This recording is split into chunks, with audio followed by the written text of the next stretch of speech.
up, everyone? Basketballer here. We are now in this third game for today, January 19, 2023.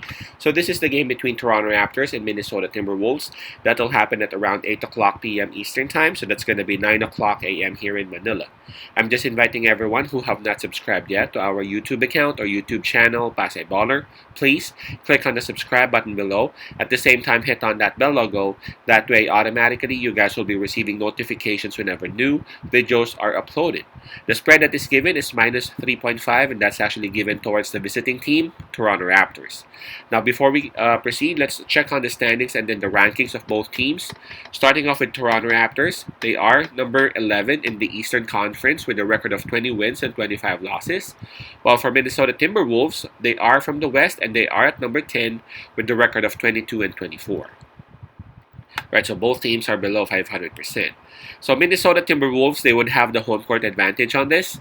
In terms of fatigue, well, Toronto Raptors, they would actually have the advantage on this because last night Minnesota Timberwolves, they were going at it against Denver Nuggets, man.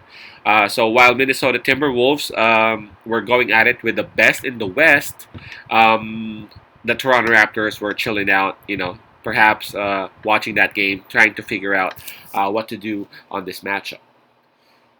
Okay, now in terms of momentum, Toronto Raptors, they're coming off a loss. Minnesota Timberwolves, they're coming off back-to-back losses. So perhaps let's take a look at the form.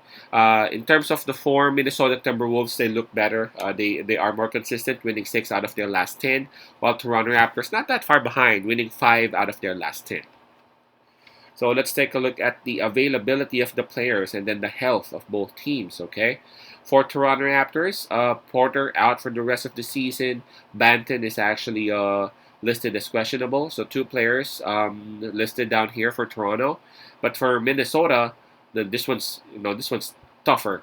Towns is still out, Rivers out, McLaughlin out, Rudy Gobert is out. So 4 players are unavailable for Minnesota Timberwolves, giving the advantage towards Toronto.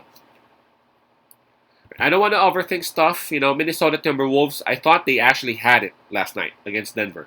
But they lost, so I know it was a heartbreaker for them.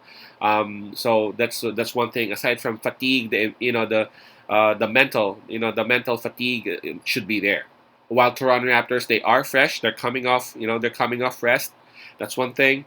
Not only that, they are the healthier team. They only have 2 players listed on the injury list, while Minnesota Timberwolves, they have 4. 2 of their main bigs are still unavailable. I'm talking about Gobert and Karl Anthony Towns.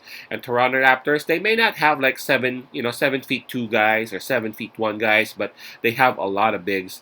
Hardworking bigs, especially led by Siakam. So I think it's a perfect opportunity for Toronto Raptors to take advantage of this tired Minnesota team inside the paint.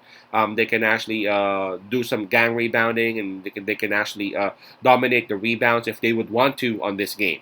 My pick on this one would be Toronto Raptors minus 3.5. I also don't see any problem regarding the health of their backcourt. I'm talking about Van Vliet and Trent.